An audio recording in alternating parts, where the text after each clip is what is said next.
Hello and welcome to HMTV digital. Israel Hamas వార్పై భారత్ రీసెంట్గా కీలక వ్యాఖ్యలు చేసింది. ఇవాళ ప్రస్తుతం జరుగుతున్నటువంటి యుద్ధంలో ఎంతోమంది ప్రాణాలు కోల్పోతుండడంపై ఐక్యరాజ్య సమితి అంటే యుఎన్ జనరల్ అసెంబ్లీలో భారత శాశ్వత ప్రతినిధి అయిన రుచిరా కంబోజ్ స్పందించడం జరిగింది.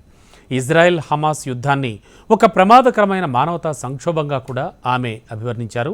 ఈ సమస్యకు పరిష్కారం కేవలం డిస్కషన్స్ ద్వారా అంటే చర్చల ద్వారానే సాధ్యం అంటున్నారు. మరి ఇప్పటివరకు జరిగిన యుద్ధంలో చిన్నపిల్లలు కానీ మహిళలు కానీ ఎక్కువగా మరణిస్తూ ఉన్నారు. దీన్ని భారత్ అయితే తీవ్రంగా ఖండిస్తోంది.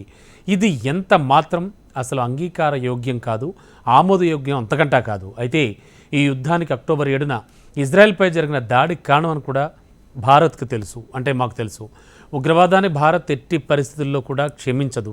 యుద్ధంలో దెబ్బతిన్నటువంటి గాజాకు భారత్ తరపున ఇప్పటికే 70 టన్నుల వివిధ రకాల సహాయ సామాగ్రిని కూడా పంపించాం. వీటిలో 16.5 టన్నుల మందులు అంటే మెడిసిన్స్ కూడా ఉన్నాయని కంబోజ్ ఈ సందర్భంగా వివరించారు. అయితే యుద్ధం జరగడం మొదలుపెట్టాక అంటే ఇజ్రాయెల్ హమాస్ మొత్తం ఈ యుద్ధ వాతావరణం నెలకొన్నాక భారత్ పలు సందర్భాల్లో భారత్లో ఉన్నటువంటి హైకమిషనర్ కావచ్చు, భారత్లో ఉన్నటువంటి పెద్ద పెద్ద స్థానాల్లో ఉన్నటువంటి బ్యూరోక్రాట్స్ కావచ్చు, ఇలా అందరూ కూడా స్పందిస్తూ ఉన్నారు. ఇందులో భాగంగానే కంబోజ్ కూడా స్పందించడం జరిగింది. మొత్తానికి ఈ యుద్ధాన్ని ఎట్టి పరిస్థితుల్లో భారత్ అంగీకరించబోదు, అలాగే ఇది చాలా దారుణ మారణహోమం అని కూడా ఆమె చెప్పడం జరిగింది.